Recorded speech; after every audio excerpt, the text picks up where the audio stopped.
News BJP TDP Janasena మధ్య పొత్తు కీలక దశకు చేరుకుంది. 3 పార్టీల మధ్య సీట్ల పంపకాలపై కీలక ఒప్పందం కుదరనుంది. చంద్రబాబు, పవన్ కళ్యాణ్ అమిత్ షా ఇంటికి వెళ్లారు. అమిత్ షాతో భేటీ తర్వాత సీట్ల పంపకంపై ఒక ప్రకటన విడుదల చేసే అవకాశం ఉంది. మరింత సమాచారంతో మా ప్రతినిధి రవిచంద్ మనకు అందుబాటులో ఉన్నారు. రవిచంద్,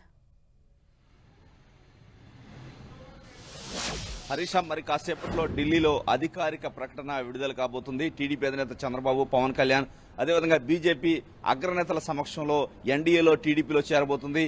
ఈ 3 పార్టీ కలిపి రాబోయే సార్వత్రిక ఎన్నికల్లో ఆంధ్రప్రదేశ్లో పొత్తు పెట్టుకుంటున్నాయనే ప్రకటన రాబోతుంది. దీనికి సంబంధించిన సీట్ల సర్దుబాటుకు సంబంధించి కూడా సంఖ్య గురించి కూడా బయటపెట్టే అవకాశం అయితే కనిపిస్తుంది. ఇప్పటికే ఆంధ్రప్రదేశ్లో ఏదైతే మిత్రపక్షాలకి టీడీపీ 30 అసెంబ్లీ స్థానాలని, 8 పార్లమెంట్ స్థానాలని కేటాయించింది. దానిలో భాగంగా బీజేపీకి 6 అసెంబ్లీ, 6 పార్లమెంట్ స్థానాలని కేటాయిస్తున్నట్టు కూడా తెలుస్తుంది. 2 రోజుల నుంచి ఢిల్లీలోనే ఉన్నారు చంద్రబాబు. మొన్న రాత్రి గంటన్నర పాటు అమిత్ షాతో, నడ్డాతో సమావేశమయ్యారు. పవన్ కళ్యాణ్ ఇద్దరు కూడా ఆంధ్రప్రదేశ్ తాజా రాజకీయ పరిణామాలపై ఇరువురు చర్చించారు. ఎందుకంటే బీజేపీ ఏదైతే కేంద్రంలో అధికారంలో ఉంది కాబట్టి మొత్తానికి కొంత పెద్దన్న పాత్ర అయితే పోషిస్తున్నట్టు మనకి కనిపిస్తుంది. నిన్న కూడా ఏదైతే కొంతమంది రాష్ట్ర స్థాయి నేతలతో కూడా బీజేపీ నేతలతో వీరిరువురు చర్చించినట్టు తెలుస్తుంది. వీరిరువురు కూడా రాష్ట్రంలో ఉన్న పరిస్థితులను, అధికార పార్టీని ఎలా ఎదుర్కోవాలనే అంశాలకు సంబంధించి కీలక చర్చలు జరిపినట్టు తెలుస్తుంది. ఇవన్నీ కూడా బీజేపీ హైకమాండ్ దృష్టిలో పెట్టడం జరిగింది. ఇవన్నీ కూడా వీలైనంత సహకారం కేంద్రం నుంచి ఏదైతే టీడీపీకి కావచ్చు, అదేవిధంగా జనసేన ఈ కూటమికి అందుతుంది. రాష్ట్రంలో నిష్పక్షపాతంగా ఎన్నికలు జరిగేందుకు కేంద్రం సహకారం అనే విధంగా కూడా వీరు చర్చలు జరిగాయి. అమిత్ షా కూడా దీనికి సంబంధించి రాష్ట్రంలో విషయాల మొత్తం కూడా అడిగి తెలుసుకున్నట్టు కూడా టీడీపీ వర్గాలు అయితే చెప్తున్నాయి. ఏది ఏమైనా మొత్తానికి ఎప్పటి నుంచో ఎదురు చూస్తున్న టీడీపీ, జనసేన, బీజేపీ పొత్తు అయితే మరి కాసేపట్లో పొత్తుకు సంబంధించిన అధికారిక ప్రకటన అయితే రాబోతుంది. సీట్ల సర్దుబాటు సంబంధించి జనసేనతో ఇప్పటికే టీడీపీ అధినేత చంద్రబాబు మాట్లాడటం జరిగింది. దీనికి సంబంధించి జనసేన కూడా 24, అదేవిధంగా 2 ఏదైతే పార్లమెంట్ స్థానాలు ఇవ్వాలని నిర్ణయించారు. ఎందుకంటే ముందుగా 3 స్థానాలు ఇవ్వాలనుకున్నప్పుడు కూడా బీజేపీ షేర్ కొంచెం పెంచాల్సి వచ్చిన నేపథ్యంలో పవన్ కళ్యాణ్ స్వచ్ఛందంగా ముందుకు వచ్చి తాను సీట్లలో ఒక సీటుని ఆయన తగ్గించుకోవడం జరిగింది. ఈ నేపథ్యంలో అనకాపల్లి, అదేవిధంగా మచిలీపట్నం 2 స్థానాలని జనసేన పోటీ చేసే అవకాశం ఉంది. బీజేపీ కూడా పార్లమెంట్ స్థానాల విషయంలో, వైజాగ్ విషయంలో పట్టుబడుతున్నట్టు తెలుస్తుంది. అరకు, రాజమండ్రి, అదేవిధంగా రాజంపేట, తిరుపతి, హిందూపురం ఈ స్థానాలని, నరసాపురం స్థానాలను ఆశిస్తున్నట్టు తెలుస్తుంది. వీటిలో మొత్తానికి ఒక 6 స్థానాలని వారికి కేటాయించే అవకాశం ఉంది. ఇప్పటికే టీడీపీ అధినేత చంద్రబాబు, బీజేపీ కావచ్చు, జనసేనకు పోయే సీట్లలోని నేతలతో టెలికాన్ఫరెన్స్ నుంచి వారికి నచ్చజెప్తున్నారు. మీ భవిష్యత్తుకు నేను భరోసా కల్పిస్తాను, పొత్తులు రాష్ట్రానికి అవసరం అని చెప్పి ఆయన చెప్తున్నారు. కొంతమంది సీనియర్ నేతలతో కూడా చంద్రబాబు మాట్లాడడం జరిగింది. బీజేపీతో ఎందుకు కలిసి ముందుకు పోవాల్సి వస్తుంది, ఆంధ్రప్రదేశ్లో ఈ రోజు ఉన్న పరిస్థితులు ఏంటి, ఈ సమస్యలన్నీ అధిగమించాలంటే కేంద్రంలో అధికారంలో ఉన్న బీజేపీ సహకారం కంపల్సరీగా కావాల్సిన అవసరం ఉంది. అందుకే కొంత రాజీ పడి పొత్తుల పట్ల ముందుకు వెళ్లాల్సిన పరిస్థితి ఉందని చెప్పి కేడర్ కావచ్చు, ముఖ్య నేతలకైతే చంద్రబాబు నచ్చజెప్తున్నారు. మొత్తానికి మరి కాసేపట్లో పొత్తుకు సంబంధించిన అధికారిక ప్రకటన వెలువడబోతుంది. రవిచంద్, అంటే ఈ సీట్ల పంపకానికి సంబంధించి ఇక్కడ బీజేపీ ఎన్ని సీట్లలో పోటీ చేసేందుకు ప్రతిపాదిస్తుంది? అంటే ఈ ప్రభావం ఇటు జనసేన సీట్లపై ఏమైనా ప్రభావం పడే అవకాశం ఉందా? అంటే డెఫినెట్ గా మీరు చెప్పినట్టు ఇప్పుడు పార్లమెంటు స్థానాల విషయానికి వస్తే ముందుగా టీడీపీ 4 స్థానాలు ఇవ్వాలనుకుంది. కానీ అమిత్ షాతో చర్చల తర్వాత అమిత్ షా కొన్ని విషయాలు వీరికి స్పష్టం చేశారు. జాతీయ స్థాయిలో ఎన్డీఏ బలోపేతం అవుతుంది. దాదాపు 400 స్థానాల టార్గెట్ గా ముందుకు వెళ్తున్నాం. ఆంధ్రప్రదేశ్ నుంచి కూడా బీజేపీ షేర్ అనేది ఎక్కువ ఉండాల్సిన అవసరం ఉందని ఆయన నచ్చజెప్పిన మీదట టీడీపీ అధినేత పవన్ కళ్యాణ్ ఇద్దరు కూడా కొంత అయితే సీట్లు ఎక్కువ ఇవ్వడానికి నిర్ణయించుకున్నారు. 6 పార్లమెంట్ స్థానాలని ఏదైతే ఆ వాటా చూసుకుంటే కనుక అసెంబ్లీ స్థానాలను కొంత తగ్గించారు. ఎందుకంటే ముందుగా 8 కావాలని పట్టుబట్టినప్పటికీ చివరికి 6 స్థానాలతో వారు సరిపెట్టుకున్నారు. ఈ నేపథ్యంలో పవన్ కళ్యాణ్ కూడా తమ షీట్లను ఏదైతే పార్లమెంట్ 3 స్థానాలు ఉన్నప్పటికీ ఒక స్థానాన్ని తగ్గించుకున్నారు. ఈ విధంగా చూసుకుంటే ముందుగా జనసేనకి 24 స్థానాలని అనుకున్నప్పటికీ కూడా ఆ 24 స్థానాల్లో ఎటువంటి ఏమీ కదిలించలేదు. దానికి అదనంగా 6 స్థానాలను బీజేపీకి ఇవ్వడం జరిగింది. అంటే మొత్తంగా చూసుకుంటే 30 స్థానాలని పొత్తులో భాగంగా అసెంబ్లీ స్థానాలని బీజేపీ, జనసేనకు టీడీపీ కేటాయించిందని చెప్పుకోవచ్చు.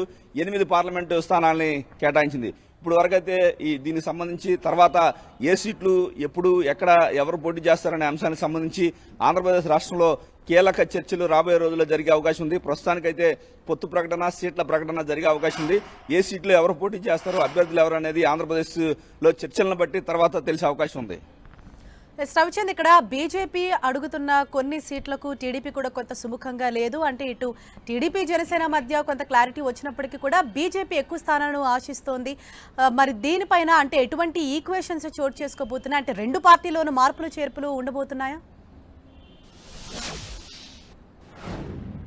అంటే ప్రధానంగా మీరు చెప్పినట్టు విశాఖ విషయంలో కొంత క్లారిటీ రావాల్సి ఉంది. ఎందుకంటే అక్కడ భరత్ ఉన్నారు. భరత్ ఏదైతే గీతం యూనివర్సిటీకి చెందిన బలమైన అభ్యర్థిగా ఉన్నారు. విశాఖలో 5 ఏళ్ల నుంచి పనిచేసుకుంటున్నారు.